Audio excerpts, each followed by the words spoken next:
Nietzsche wrote, "At bottom, there was only one Christian, and he died on the cross. It is an error amounting to a nonsensicality to see in faith, and particularly in faith in salvation through Christ, the distinguishing mark of the Christian. Only the Christian way of life, the life lived by him who died on the cross, is Christian," end quote. Clearly, the various churches throughout history have done a poor job of the messages of their founders. Should we all have our own singular religion and follow our own paths like the prophets so that we can practice like them?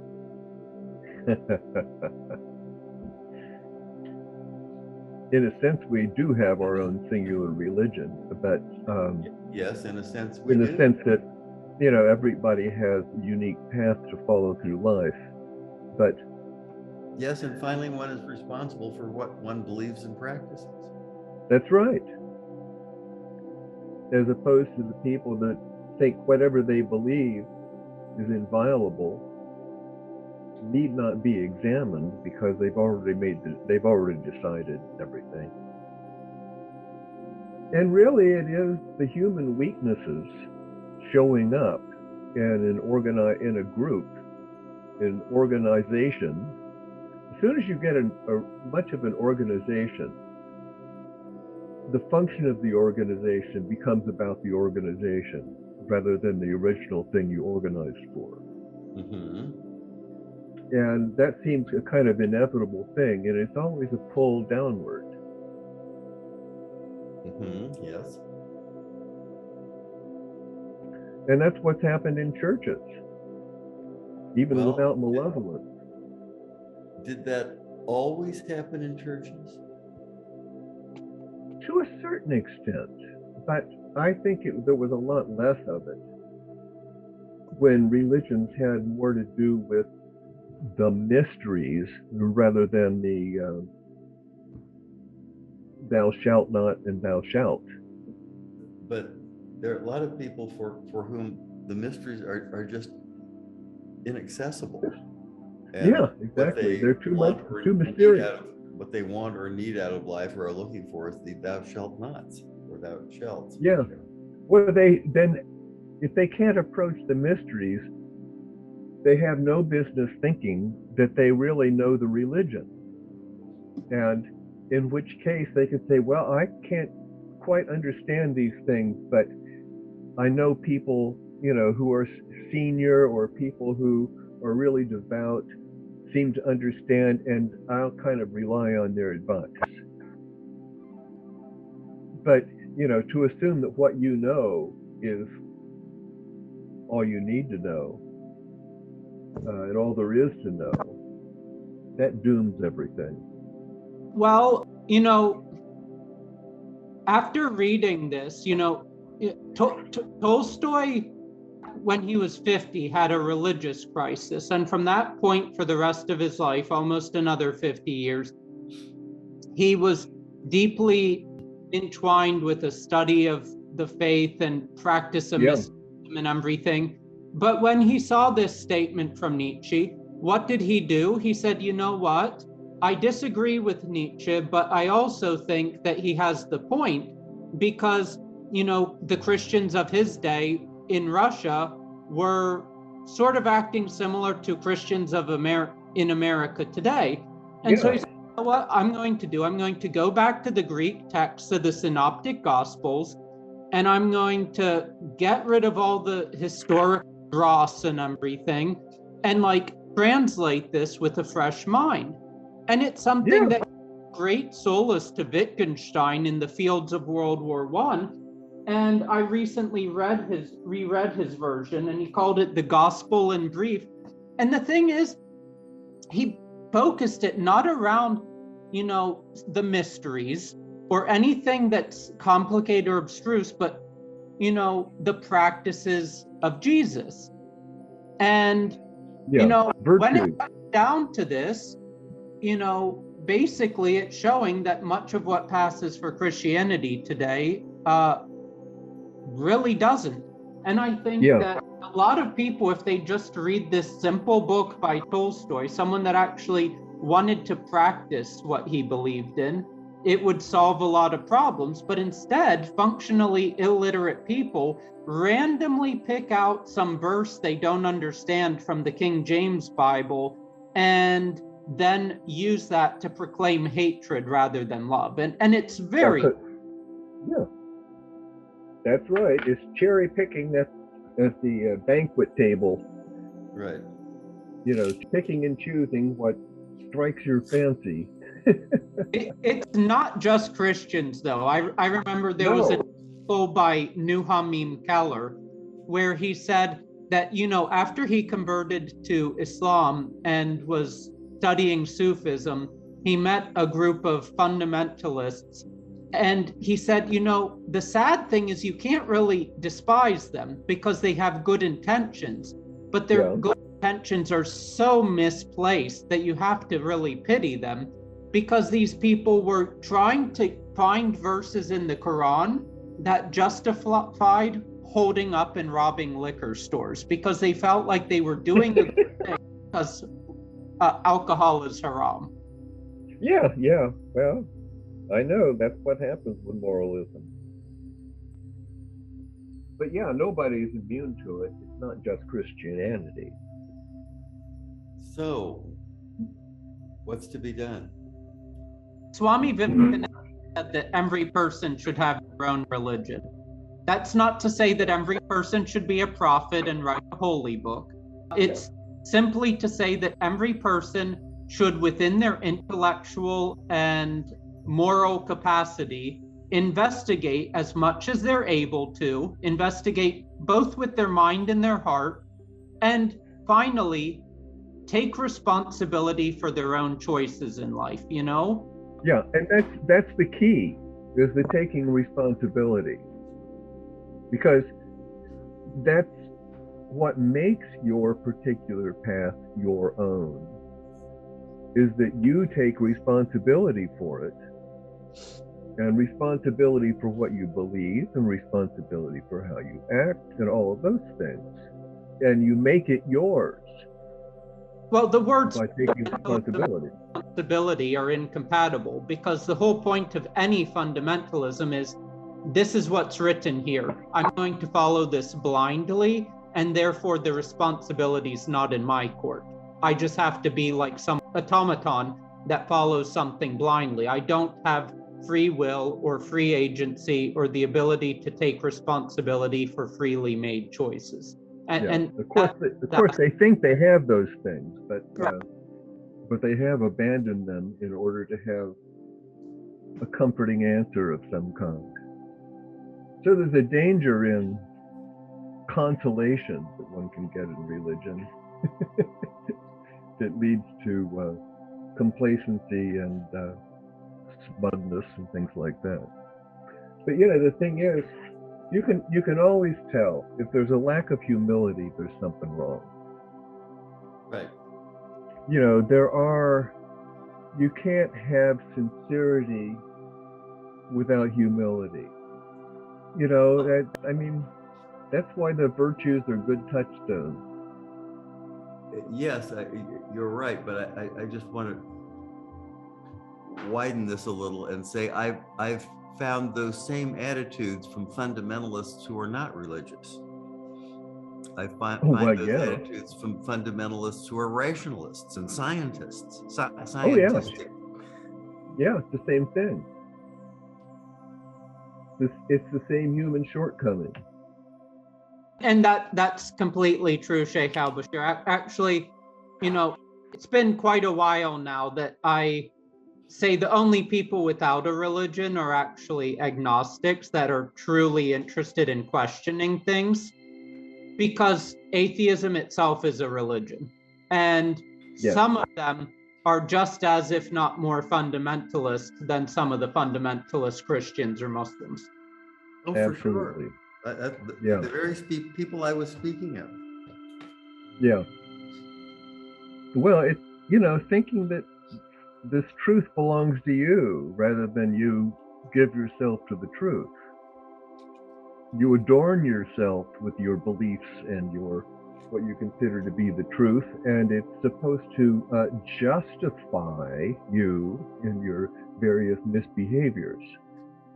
It's just, it's just it's just subjectivity in the regular, ordinary sense of the word, the way most people use the term. It's living in your limitation, embracing it, rather than orienting yourself to something that is unlimited.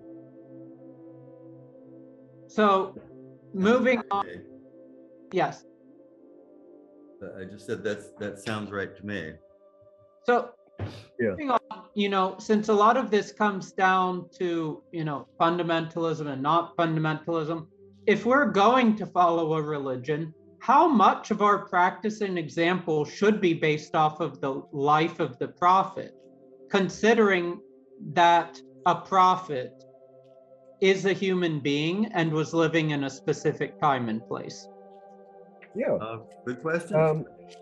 There is a place for the prophet's behavior to give examples of things, but they shouldn't be prescriptions in most cases, depending on what it illustrates. If it illustrates something really important, then maybe so. But it's like literalism, to say, oh, well, the prophet said this or did that, and therefore I have to do this. The prophet is the medium, not the message. And it's the message that's important.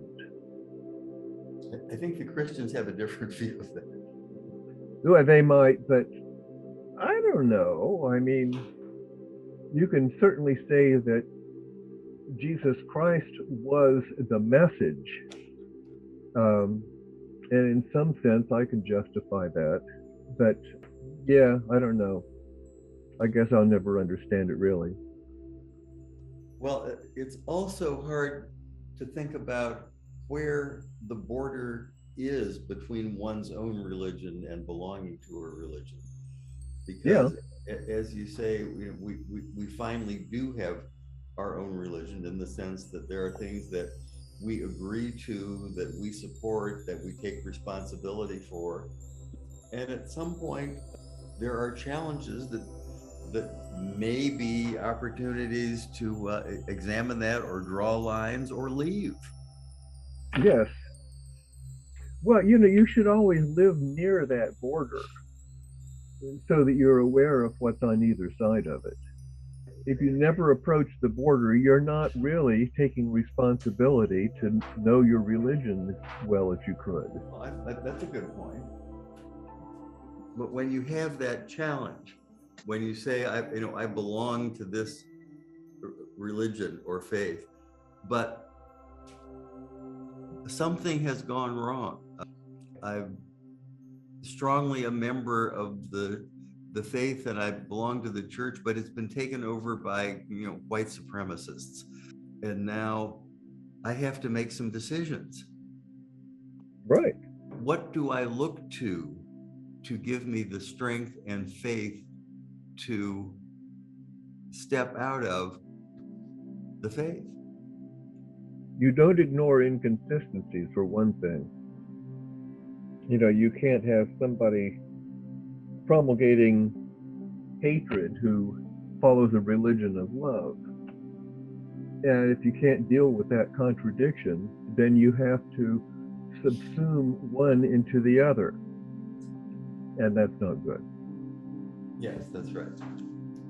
You don't make excuses for, everything that people do, including yourself. And that is specifically why I think most people really need to practically have their own religion, Doesn't need to be some spaghetti monster thing. It can be 99.9% based on an existing religion, but it needs to be one's own. Right. In other words, you can't say the religion belongs to me, but Right. You can, in a sense, make it your own by taking responsibility for it. Exactly. And, The whole point there, the operative word, is that you follow the example of the prophet. You don't follow the prophet. You don't copy the prophet. That's robotic. You follow the example. And the point with an example is it teaches someone how to think, how to do something, but not necessarily to do it in exactly the same way. It's all about intention. Right. An example is always a fragment, but there's something bigger behind it. There are a lot of people for whom they don't think there is anything except bare facts. They don't get allusions. They don't get, they have to read their Bible as literal. It's a serious and fundamental limitation. And I don't know how much of it's inevitable and how much of it is just something that's unfortunately reinforced too much in our current world situation. And you have to make your own choices. I, for one, if a fly lands in my cup of water, I don't dunk it in and then drink it like the fundamentalist Muslims do. Wait, they do what? There's a hadith that says, if a fly lands in your water, dunk it in all the way and then drink it, because if one wing is poisoned, the other wing contains the cure. Oh, geez. That's a hadith? That's a hadith, yes. An authentic one. Well, it just goes to show that you can't take everything literally. I mean, that if is a big if. If one of the wings is poison, the other is the antidote. Yeah, maybe. But you can see that it's talking about something more principial than a fly. Of course, you can extract, what Holderlin always says, where the danger is, the saving grace grows there too. But it's a principle. It's not to be necessarily taken literally. But personally, in my faith, I reject the hadith. I don't read it. I don't pay attention to it.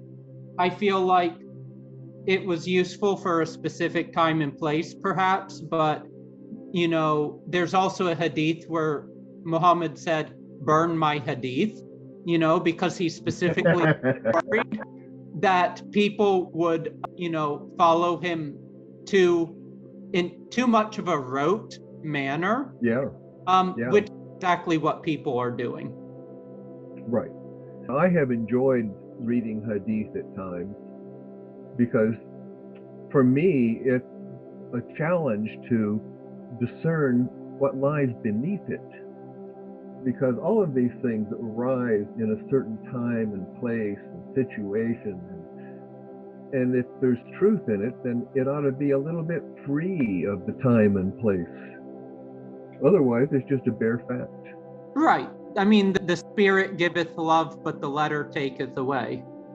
Right. And so that is why literalism, by its very nature, is a problem. It's letterism. All right, I'll get on to the next question. A certain famous Catholic bishop based out of LA, I won't name any names, who runs a media empire, seems to me to take all the life out of religion and to turn it into a commercial enterprise. It seems he wants nothing more than to get converts. So his organization gives up many principles and tells people exactly what they want to hear, putting out these atrocious YouTube videos on things such as God and gaming. And I mean it. Yeah. There's YouTube videos from his organization on God and gaming. I'm not surprised. Yeah. On the other hand, there have been Catholics in the past 100 years, such as George Bernanos, who said the real hard truth out of respect to the people and because truth is more important than results. Essentially, I pick those two figures because they're so opposite in so many ways. If you, for instance, looked to their theological and practical views, what one thinks is great, another one dislikes. If a religion can have two groups of people with such opposite opinions, what does that say about that religion? Is one It side means, wrong and one it right? means that there are two religions or one religion and a bunch of error. You know, it's interesting that quantitative approach to sharing the gospel is, you know, what you see with televangelists and things like that. It's like it's a feather in their cap, every member they get in their congregation. And it's an acquisitiveness rather than an inquisitiveness. And, you know, it's an ego thing. It's gathering followers. It's almost like, you know, hunting. You go out and you find, you see the prey and you blast it. You bring it home and eat part of it and mount the head. It's just too gross and low, that the kind of evangelism that is nothing more than winning members. Yes, we all know what you're talking about. Yeah.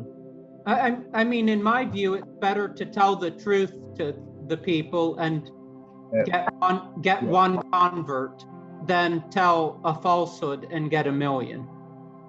Yeah, and even if you never get a convert, if you have a positive influence on people, Right. it's a lot better than trying to absorb them into your Borg. And you know, it's not just that, but the reason I brought this bishop up specifically is because he irks me, because, you know, Catholic bishop that's acting like a Protestant. He wants converts more than he wants the truth. And Yeah. what, you know, it's a matter of telling people what they want to hear to reel them in and then hook them. But the whole point for me of a spiritual teacher should be to say the hard truths, even if someone doesn't like it, because whether it's a religious teacher or a teacher or a coach for something, you want them to tell you the hard truths, because even if you don't like it at that specific moment in time, that is how growth happens, not by telling you what you want to hear. Right. And the fact that a truth is hard doesn't make it any less the truth. Right. That's true. Anyway, it's just a whole lot of believing that it's all about you. And it's only all about you in the sense that you have to be responsible. Yes, and isn't that the problem we had in our own community? We had a leader Sure. who thought it was all about him. Absolutely. It's a common failing. It's a common temptation, apparently, because so many people fall into it.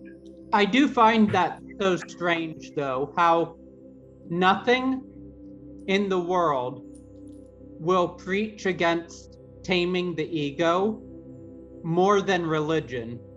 And yet, if you're looking for the most egoistic people, look no further than the local religious teacher.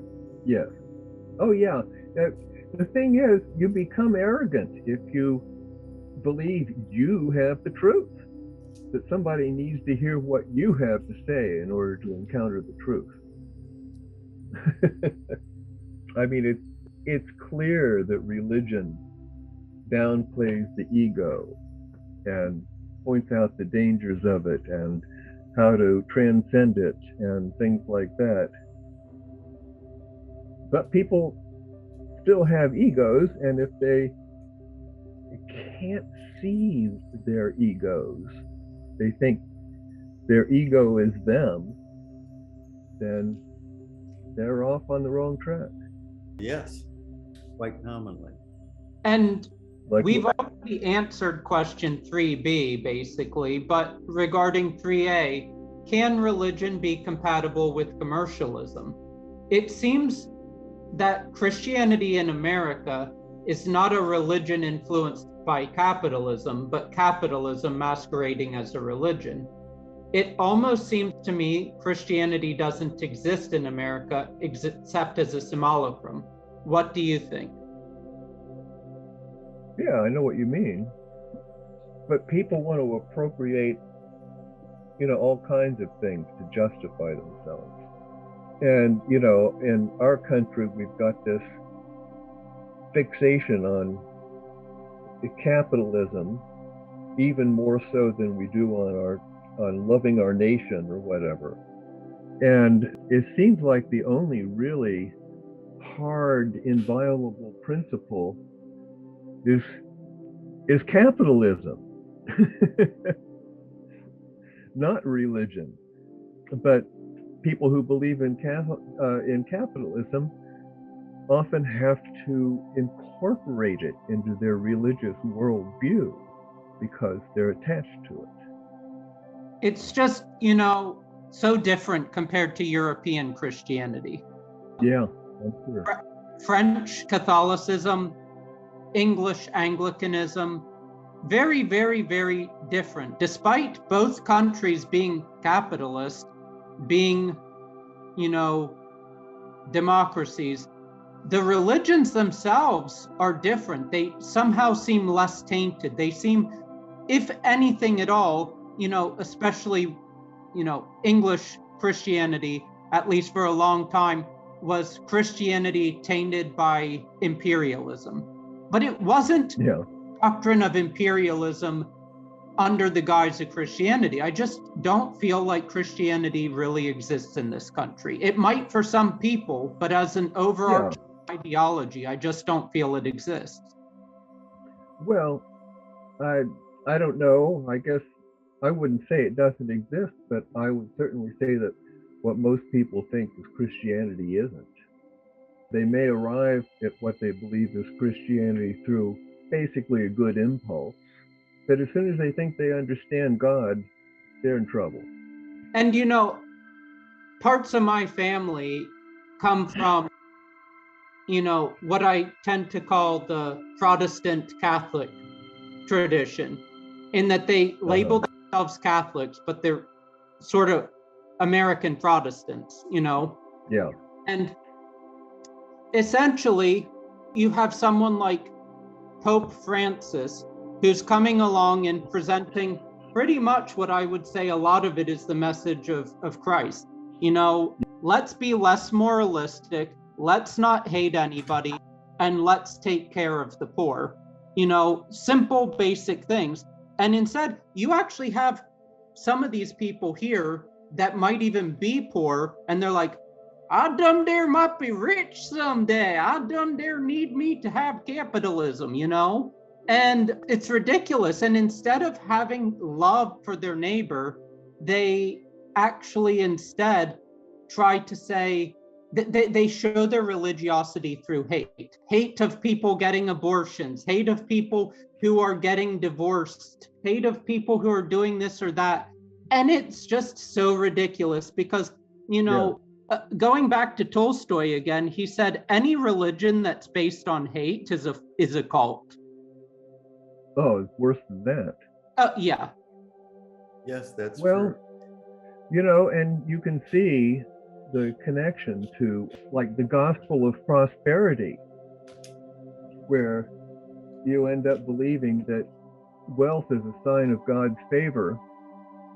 And yet, if somebody is really wealthier than you, you may resent it. It's just seeing everything in fragments. Gurdjieff talked about buffers, the things that separate the contradictory parts of our consciousness from each other so that they don't bounce against each other too hard. Allowing you to hold at one moment this opinion and at another moment the opposite. So in a lot of our warm-up sessions, there's a lack of love for the right wing in this country, the religious right, I think with good reason. And then we've just discussed about some of the issues with religion in this country, and they may be tied together, but without making some sort of activist proclamation, what do you think individuals and small communities can do in this country to, if not fix things, then to set the ball rolling in a right direction? That is finally the question, isn't it? Yeah. can you get a ball rolling that's actually square? Not everybody can roll. They don't want a ball rolling. They want to have the one that they clutch, clutch tightly as their own. I find myself remembering. I think this is a very important question, one we should return to. Yeah. I mean, I'm thinking of the story I heard in 12-step groups about the person who appears to be drowning in the water. A person in a boat comes up to help him and sees that he's holding this large rock that keeps weighting him down. And he says, "Let go of the rock and save yourself." And the man says, "But this rock has been in my family forever." And finally, in exasperation, the guy in the water says, "Well, here, you take it." And he throws it into the boat, and it breaks a hole in the bottom, and they both drown. I think there's a lesson there. You can't save everybody. Yes.